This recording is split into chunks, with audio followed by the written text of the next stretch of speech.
FX Nation, what's up guys? Welcome back to the channel and welcome back to another video. And today guys, we're going to go ahead and take a look at some of the really good setups that we had actually on a lot of the Euro pairs during London, and some actually happened during the US session.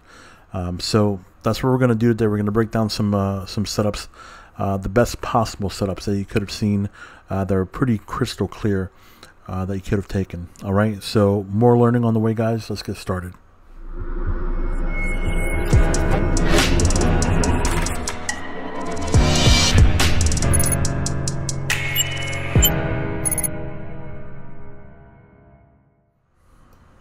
All right, guys, so the first trade that we have here is going to be Euro Pound.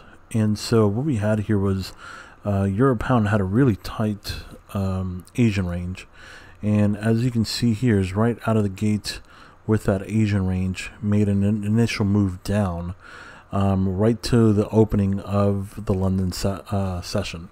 Now, one of the things that you should take into consideration is when you have very small and tight Asian ranges like this, you definitely don't want to trade any type 2 or type 3 setups out of these. You want to actually get type 1 setups out of these, because it just makes it a lot easier and obvious to trade. All right, when you have something like this, it makes it pretty difficult to be able to trade type 2 or type 3 setups, since it's happening right at the higher, lower, the middle of the Asian range, right? And so this range itself was less than 7 pips, about 7 pips or so. So you can see it's a really small Asian range, okay? But once we got out of that Asian range and started to go into the London session, to the opening of the London session, here's our setup right here, okay? So we had the initial move down, and then we ended up getting the move right here. You can see on the TDI, let me expand this out here for you. You can see on the TDI how we broke outside of the volatility bands, and even below the 32 mark here, and the green marker came right back up and crossed. So right here, so this was more of a V bottom that we ended up getting here. All right, guys. So if either way, okay, let's just say if you would have taken it here, you're looking at about 9 pip, stop loss or so. On the very next candle, when they actually cross, you're still at 12, 11 pips. Okay, so no matter what, you're still good. All right, and of course you would have gotten your 30 pips right before the opening of the US session. All right. So from 4:45 to about 8 o'clock, you would have gotten your 30 pips. All right. So no matter if you would have entered here on this candle, or if you would have waited for the cross of the 5 and 13, like we tell you to do, which would have been on this particular candle here. All right. You still would have had a nice under 15 pip stop loss. All right, which is fine, which is great. That's what we want. Okay. And you see you easily have well over 2.5 to 1 risk to reward ratio, which is great. You're risking 12 pips to gain at least 30.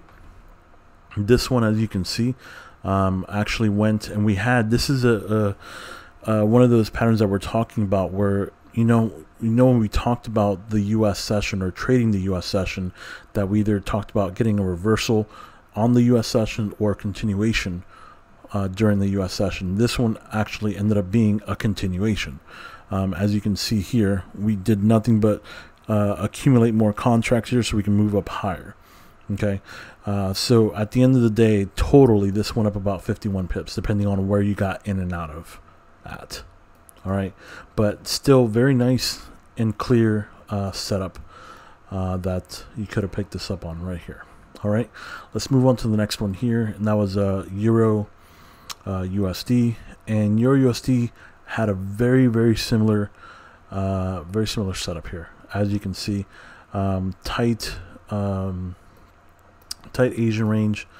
So this Asian range here was about 17 pips, 15 pips or so, and essentially we ended up getting the same thing, right? So right out of the gate, we moved down, and around 3:15 we had the actual V bottom happen. Also on the TDI, you can see we made it all the way down to about I would say the 35, 34 on the TDI here, and then crossed over. We're outside of the out of the volatility bands, and then we crossed over right here. If we go to, let's say, a line chart, you can see same thing, same V bottom type of scenario here, and essentially the cross, no matter where you would have had, you still would have had your stop loss would have been within the 15 pips or less range, which is great. And you can see to get 30 pips, you still had over a 2-to-1 risk reward ratio, which was fine.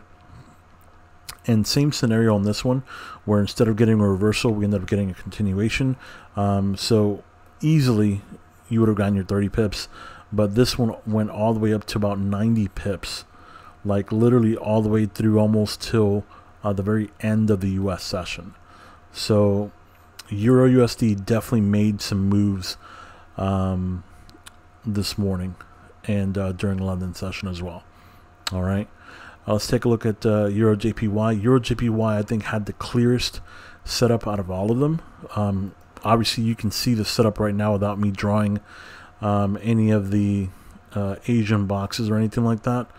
But essentially, we ended up getting a nice type 2 formation here with trading out of the edge, where the first leg is actually inside of the Asian range. Second leg is literally right outside of the Asian range, right at 315. If you don't know what I'm talking about when I say trading out of the edge, there's a video that I did that explains what that is. I'll link it to the top right corner here so you can actually view it if you'd like. But this was a type 2 setup trade out of the edge, and as you can see, the setup here would have been very nice, very clear, and very obvious on this particular trade. Okay. We had a 15 pip stop loss like always, and when we go to the 30, you get 2-to-1 risk reward ratio. Obviously, this happened the same thing where we didn't get a reversal during the US session. We got a continuation. So as you can see here, the continuation, basically 2 candles, and then boom, it just kept going, guys. So this one here was about 72 pips on EURJPY. So very nice, clear and simple trade setup on this one here. The next one that we're going to look at is EURAUD, and on EURAUD here, a couple things. So EURAUD is right at a 50 pip Asian range. Okay, so that's the max that we want to look at for the Asian range. Now, one thing I want you to take a look and see what happened is, because it moved 50 pips during the Asian range, you can see essentially what happened during London, which is a whole bunch of nothing, right? Nothing but moving sideways from 2 all the way till 5:15.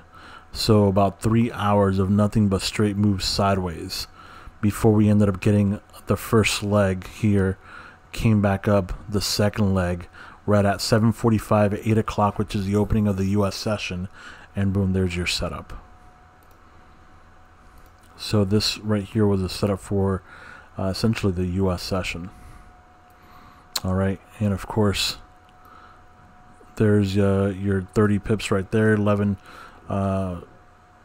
stop loss, and so you're looking at a 2.5 to 1 risk reward ratio. This one ended up going all the way up to 55 pips on this particular trade. All right, again, we had a continuation on this one as well, so we didn't get a reversal. Any kind of reversal we ended up getting was all the way, pretty late, probably like 3 p.m. or something like that, which is way too late to be able to trade this down anyways. All right, but another nice clear trade setup. But you can see, guys, what happens whenever you get a very essentially a big Asian range, 50 pips or larger. You're gonna see during London, it kind of likes to do this, collect, accumulate for a couple of hours, and then make their move. And this is what's important, guys. You want to let them make their move, because this right here is nothing that's tradable. Okay, none of this stuff is actually tradable. Alright, you can look at the TDI here, and the TDI is not doing anything. Okay, it's not responding to anything. It's not till we get to them making the move here that we can see a W right here at the bottom, and you can take that up. Alright, so pound CAD, as you can see here, Asian range, they made their false move to the high. As you can see, basically testing yesterday's high right here. There's yesterday's high. And what did they do? They go up to that high of yesterday, test it. If you go to the line chart, there's your M formation there.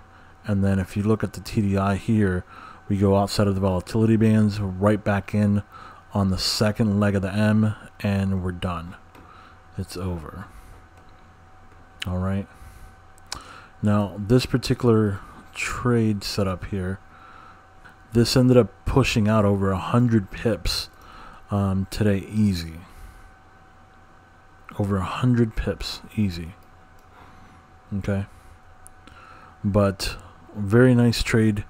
We had an M formation. If you look at it on the line chart, as you can see here, and I mean, very clear setup and very easy to trade. Alright, so on pound AUD, what do we have? Right after the Asian range, what happens? Price goes straight up to the middle of the range. Pretty interesting that it gets stopped out in the middle of the range here. So we know we're getting basically a type 3 setup from the middle of the range straight down. Now the interesting thing is that this actually went straight down about 83 pips. Okay, once we got down, you can see that we ended up creating a W here for the US session. Okay, so this was essentially like a mini reversal right here, because you can see on the TDI as well, we went all the way below the 32, and we even went past the volatility bands here, made a W and came back and crossed. Now that reversal trade here gave you about 30 pips actually, depending on where you got in and out at. So you could have definitely gotten some pips out of that particular trade here if you were paying attention to it. Okay, if you were paying attention to it here, you could have gotten at least 25 pips or so, depending on, you know, your entry and your exit. But this is the only one that actually had any kind of, you know, reversal that could have been taken, because most of them were already, you know, continuations going. But this was a very nice type 3 setup from London, and then a little reversal to give you back about 25 pips or so on this one. And we'll take a look at one more here. This was AUD NZD. And so the reason I wanted to show you this one is right after the Asian range, you can see right before the beginning of the US session, actually we ended up getting a cord of wood here, which we don't see that very often, but I wanted to point it out to you guys so you guys can see what it looks like on a chart. So this would be a cord of wood here, and you can see there's a trade setup, and this one went ahead, and this one went down about 30 pips if you took it all the way down, if you would have taken it all the way down. Alright, but just want to bring this out here because it was a cord of wood. We don't get to see those very often. Alright, but guys, those were essentially the trade setups that I spotted. If you guys spotted different trade setups on different pairs, particularly like any of the NZD pairs, let me know in the comments. I want to know what kind of setups you guys found during London or even during the US session. Alright, once again guys, thank you so much for watching my videos. I really appreciate the support. If you guys are new to the channel, please consider subscribing. I really appreciate your support. And with that being said, guys, have a great rest of the week. Guys, one last thing. Thank you so much for watching my videos. I really appreciate the fact that you take the time to watch my videos. I really hope that I've added value in each of the videos that I make for you guys, and I hope that you're learning something. As always, guys, please make sure you subscribe to the channel. Please like and share the videos if you found value in them. And also, don't forget to visit our website at www.fxntrading.com. Once again, guys, thank you so much. I'm truly blessed.